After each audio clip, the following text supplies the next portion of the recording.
আজ থেকে 250 থেকে 300 বছর আগে নির্মাণ করা হয়েছে রাজা কার্লোসের আদেশে।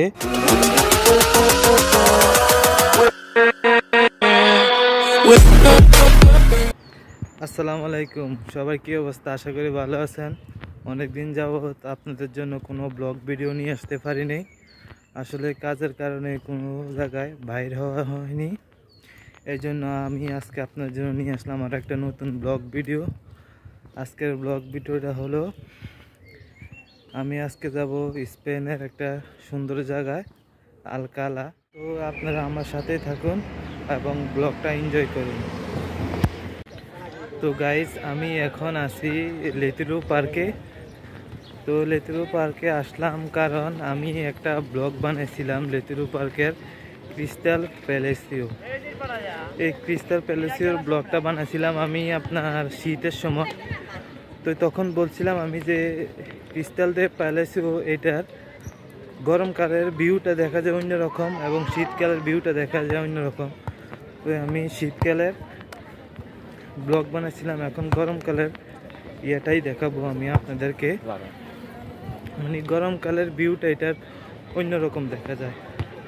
তো এখন আমি ক্রিস্টাল দে প্যালেসে যাব, আপনারা সাথে থাকুন। তো আমি চলে আসলাম প্যালেসিও দে ক্রিস্টালে। তো দেখতে পাচ্ছেন ভিউটা, আর আপনারা আমার আগের ব্লগটা দেখবেন যে আমি শুধু এই জায়গাটা নিয়ে একটা ব্লগ বানিয়েছিলাম, তখন বুঝতে পারবেন যে ওই সময়ের ভিউটা আর এই সময়ের ভিউটা কত পার্থক্য।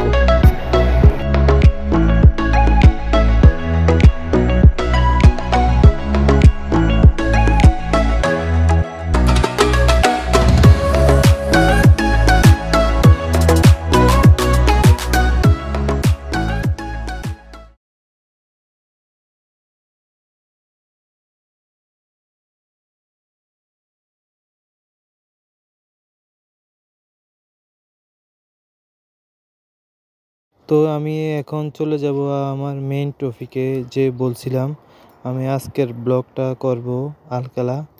আলকালা হলো একটি মাদ্রিদের অনেক পুরাতন একটা গেট। দেখা যাচ্ছে আলকালার গেট, আমি আপনাদেরকে ঘুরে ঘুরে ভালো করে দেখাবো।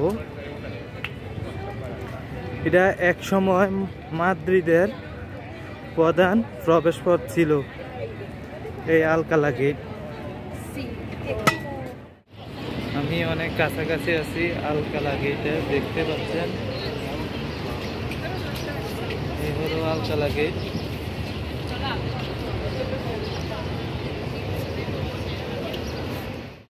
এইটা হলো পুয়ের্তা দে আলকালা, মানে এই গেটটার নামে হলো, এই জায়গাটার নামে হলো আলকালা। এই গেটটা আপনার এক সময় মাদ্রিদ শহরের প্রধান প্রবেশপথ ছিল এই গেটটা। এটা আপনার আজ থেকে 250 থেকে 300 বছর আগে নির্মাণ করা হয়েছে রাজা কার্লোসের আদেশে। এই গেটটা আপনার 1769 সাল থেকে 1778 সাল পর্যন্ত এটার কাজ চলেছে। তো আমি ভালো করে আপনাদেরকে দেখাবো, ঘুরে ঘুরেই দেখাবো, আপনারা সাথেই থাকুন।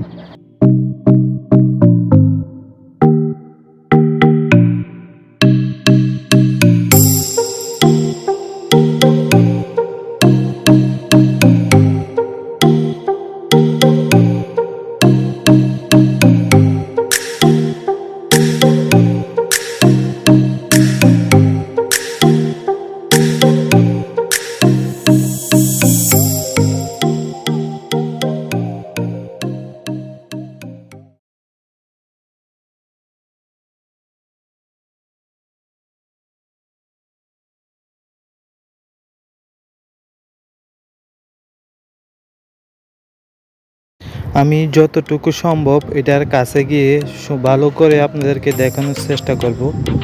তো এখানে সিগন্যাল পড়েছে, আমি এটার আরও কাছে গিয়ে দেখাই।